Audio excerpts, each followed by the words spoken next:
So Parliament's been dissolved and the politicians are on the campaign trail. In 6 weeks' time, Britain goes to the polls. But in this country, there's a lot more to politics and elections than just sticking your vote in a ballot box.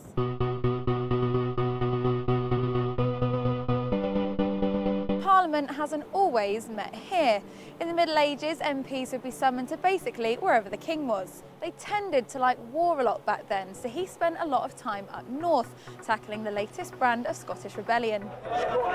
Elections don't have to be held on a Thursday either, even though they normally are. One theory is that they're not held on Fridays because that's when people used to get paid, resulting in them potentially turning up to vote completely sloshed.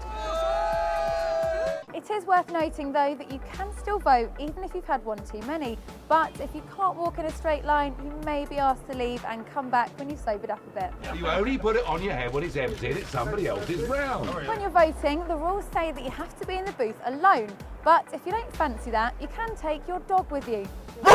Horses, however, are a different story. The official rules state that they must be tied up outside the polling station. One person who might turn up by horse-drawn carriage to vote is the Queen.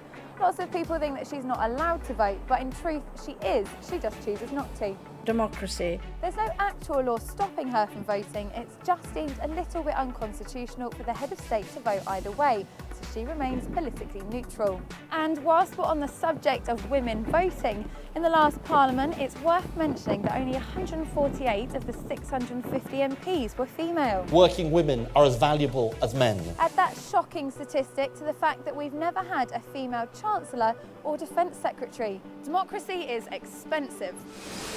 Like really expensive. The estimated cost of the 2010 election was a ridiculous £113.2 million. All worth it in the name of freedom though, right? Let's move on from the voting process now and talk about what happens after we've elected our lovely MPs. When they arrive for work, they'll probably head straight to the cloakroom. In there, they'll find purple ribbons on their coat hangers. Guess what they're for? To hang up their swords as well as their cloaks. And worryingly, apparently there's one MP who still takes advantage of this. Fallen on his sword. MPs aren't allowed to wear armour either, and the Lords are banned from waving their swords around during debates. Seems like a pretty fair rule. Finally, the new boys will head into the Commons, but unfortunately there's not enough seats for them all. So they have to turn up bang on 8 AM and put a prayer card down to guarantee a seat. Faith is part of the fabric of our country. For the last 400 years, every day at the Commons has begun with prayers. They last for about 3 minutes and MPs have to turn around and face the wall for the duration.